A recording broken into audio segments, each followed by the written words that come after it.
untuk yang proyeksi, sekarang untuk aksonometri. Nah, ini aksonometri adalah sebuah sebutan umum untuk pandangan yang dihasilkan oleh garis-garis proyeksi suatu benda. Nah, dalam penggambaran ini garis-garis memproyeksikan ditarik tegak lurus terhadap bidang proyeksi. Nah, aksonometri merupakan salah satu modifikasi penggambaran satu bentuk yang berskala. Gambar aksonometri berguna untuk dapat lebih menjelaskan suatu bangunan, baik itu bentuk bangunan seutuhnya, potongan bangunan yang memperlihatkan struktur atau interiornya, kemudian detail bangunan, sampai menunjukkan skema utilitas suatu bangunan. Nah, proyeksi aksonometri sendiri itu proyeksi miring di mana 3 dimensi dari benda akan terlihat bentuk dan ukuran yang sebanding dengan asnya. Nah, proyeksi ini disebut juga proyeksi sejajar karena garis objeknya sejajar dan yang sejajar itu tetap sejajar. Nah, kemudian proyeksi ini dapat juga disebut sebagai proyeksi titik hilang yang tak terhingga. Nah, ini ya contohnya. Dan untuk isometri, nah isometri nanti ada sudut tertentu nanti yang harus digunakan. Nah, ini untuk dimetri. Nah, dimetri nanti ada sudut juga, berdasarkan sudut-sudutnya nanti yang membedakan secara penggambaran ukurannya juga. Nah, ini juga trimetri. Jadi ada penggambarannya juga berdasarkan sudut semua. Nah, yang pertama, untuk proyeksi isometri yang berarti satu ukuran, suatu objek proyeksi aksonometri yang didatarkan sehingga sudut siku-siku gambarnya akan digambarkan 120 atau 60 derajat. Nah, ukuran panjang dan tingginya itu tetap sama, yaitu perbandingan 1:1. Nah, ini untuk metri ini kita harus dulu menentukan sumbu X dan sumbu Y dan sumbu Z-nya letaknya di mana. Nah, kalau misalnya dilihat di sini sumbu Z ya, sumbu Z-nya itu ke bawah atau secara vertikal, sumbu Y-nya itu ke arah kanan dan sumbu X-nya ke arah kiri. Bisa kalian lihat juga ini cara penerapannya pada objek ya. Nah, pada objek di sini yang secara vertikal ini nanti yang Z, sumbu Z. Nanti yang secara miring ke kanan ini nanti sumbu Y. Nah, kemudian nanti yang ke kiri di sini adalah sumbu X. Nah, ini saya terlihat karena kalau isometri nanti sudut derajatnya hanya satu, yaitu 30 derajat dan 30 derajat. Nanti penggambarannya juga di sini dari segi horizontal, di sini adalah 30 derajat, 30 derajat. Nah, ini sudah kita tahu X dan Y dan Z-nya. Berarti nanti yang garis yang sejajar dengan sumbu X itu mana saja? Itu yang dijadikan skala perpendekan yang dari rumus sumbu X. Nah, ini ada sini. Terus kemudian kalau misalnya sumbu Y, nanti ini ya karena sumbu Y-nya sejajarnya miring ke kanan, berarti nanti yang sejajarnya garis apa aja di sini. Nah, itu nanti untuk skala perpendekan sumbu Y. Nah, sedangkan yang Z, nanti secara vertikal, berarti apa saja secara vertikal? Ini, dan ini. Dan jangan lupa tengahnya ini juga secara vertikal, yaitu nanti adalah sumbu Z. Oke. Nah, ini merupakan sudut proyeksi untuk proyeksi isometri. Nah, sudut proyeksi yang digunakan adalah satu aja ya. Nah, ini 30 derajat banding 30 derajat. Di sini 30 derajat, kemudian di sini 30 derajat juga. Kalian jadi harus bikin garis secara horizontalnya dulu. 30 derajat, 30 derajat. Oke. Terus kemudian, nah ini ada skala perpendekan di sini. Dengan rumusnya kalau sumbu X 82, sumbu Y 82, sumbu Z 82 juga. Nah, jadi nanti di sini ya caranya kalian kan ada X dan Y itu ya. Nah, kan ada sumbu juga X dan Y. Nah, nanti untuk bidang X, kemudian bidang Z, bidang X, dan bidang Y. Jadi yang sejajar sama ini tuh apa? Nah, karena ini sama semua ya, 82 semua, jadi lebih gampang kalian membuatnya. Jadi skala perpendekan, jadi nggak usah skala apa namanya, skalanya langsung sudah ditentukan rumusnya di sini. Nah, kalau misalnya yang sejajar dengan X itu ada bidang ini, bidang ini juga. Itu yang sejajar dengan X. Nah, nanti yang sejajar dengan Y, itu bidang yang miringnya ke sana ya. Ada yang C ini, ya yang C aja ya, karena ini ukurannya kebetulan sama semua sisinya. Nah, kalau misalnya yang untuk yang bidang Z itu menyatakan tinggi ya, maksudnya bidang yang tinggi. Ini ya, yang E dengan yang B. Nah, nanti pengerjaannya dari panjangnya dari panjangnya ini dikalikan 0,82. Tuh A, B, C, D, E-nya ini. Jadi A, B, C, D-nya itu nanti berdasarkan panjang ini masing-masing berapa. Tinggal dikalikan 0,82. Itu nanti yang harus kalian gambarkan di sini. Ini udah 30 derajat. Kemudian nanti kalian gambarkan 0,82 ini hasilnya berapa. Itu yang kalian garis. Buat garisnya. Ini juga 0,82E dikalikan tingginya berapa.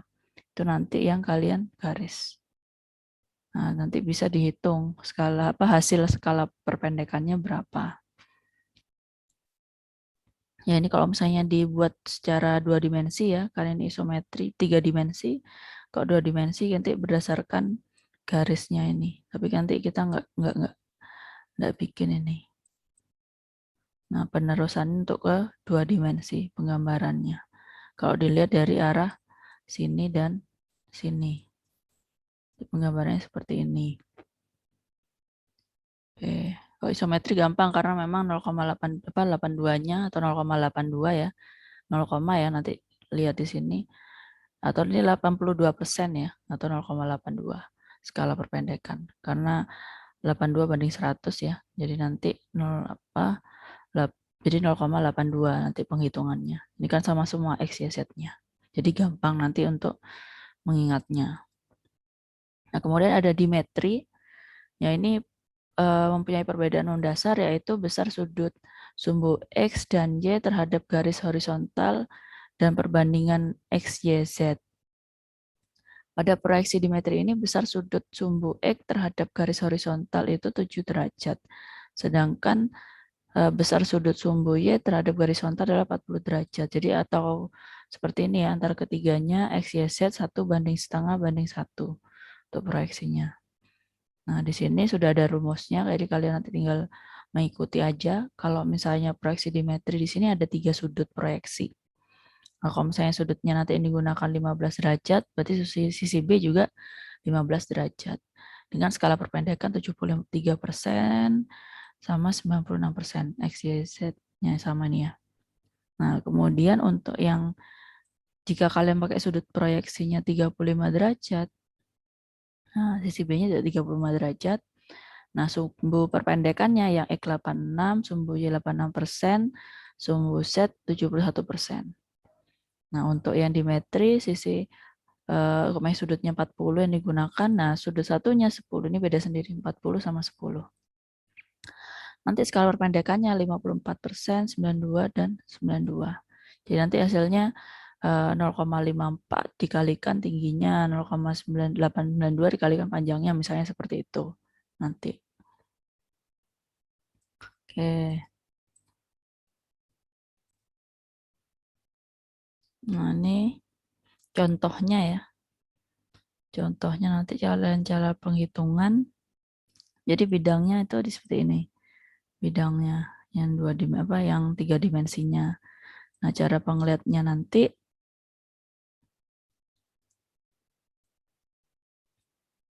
ini pandangan depan dari sisi sebelah sini, pandangan sebelah kanan atau samping itu di sisi sebelah sini. Nah, ini sebagai pembantu aja ya. Jadi kalau misalnya nanti dari pandangan depan, jadi yang sisi yang pandangan depan berarti kan dari sini ya. Nah, berarti yang sisi 78 tuh berada di sini. Nah, kemudian yang sisi tinggi 60 ini nanti berada di sini. Nah, 20 di sini. Sedangkan 12 nanti yang berada di sini. Nah, kemudian untuk yang pandangan kanan atau dari samping sini ya, itu 54 adalah seperti ini. Nah, kemudian yang atas ini adalah 12 atau yang ini ya. Ini 12. Jadi kan masing-masing sudah ketemu ukurannya. Nah, kita kemudian buat secara dimetri ini. Nah, secara dimetri kebetulan di sini yang digunakan adalah sudut 35 derajat. Jadi nanti kalian tinggal menggambarkan sisi yang sebelah sini 35, sisi sudut sebelah sini juga 35 derajat. Nah, ini ya sumbu X, Z, dan Y. Berarti yang ke sini adalah sumbu X-nya, yang ke sini adalah sumbu Y. Nah, ke bawah adalah sumbu Z. Nah, karena tadi sudah ada rumusnya, skala perpendekannya itu kalau misalnya X, nah, untuk 35 derajat, 86, 86%, dan 71%. Nah, tinggal nanti kita menentukan untuk skala perpendekan untuk sumbu X. Nah, berarti yang ke arah sini, sumbu X ya.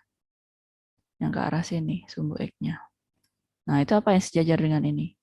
Ini ya, ada 20, kemudian ada 78.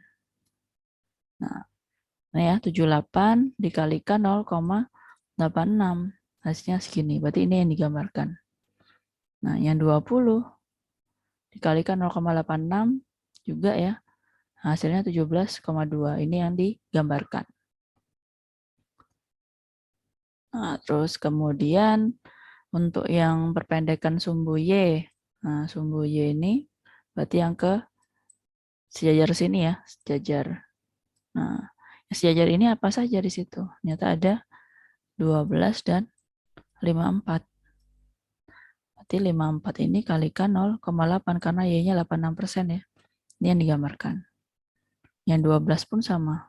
Yang 12 ini kalikan juga sama. Hasilnya 10,32. Nah, terus kemudian yang Z. Nah, yang Z ke bawah. Atau ini ya, vertikal ya. Secara vertikal itu ada apa aja di sini. Ternyata 12 dan 60 yang di belakangnya ini. Jadi sumbu Z berapa perpendekannya? Yaitu 71% atau 0,71. Jadi 60 dikali 0,71 hasilnya sekian. Ini yang kalian gambar. Kemudian 12 kali 0,71 hasilnya sekian. Ini juga yang kalian gambar. Nah, sudah ya. Kemudian nanti kalian tinggal sudah ketemu skala perpendekannya, tinggal kalian menggambarkan secara 3 dimensi seperti ini dari pandangan depan dan kanannya ini. Nah, 3 dimensinya seperti apa kalian gambarnya.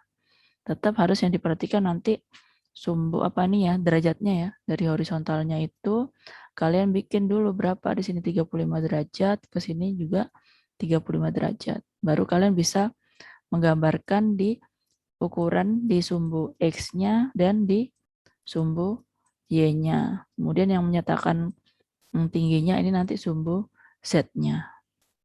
Nanti sesuai dengan hasil yang sudah jadi skala perpendekan.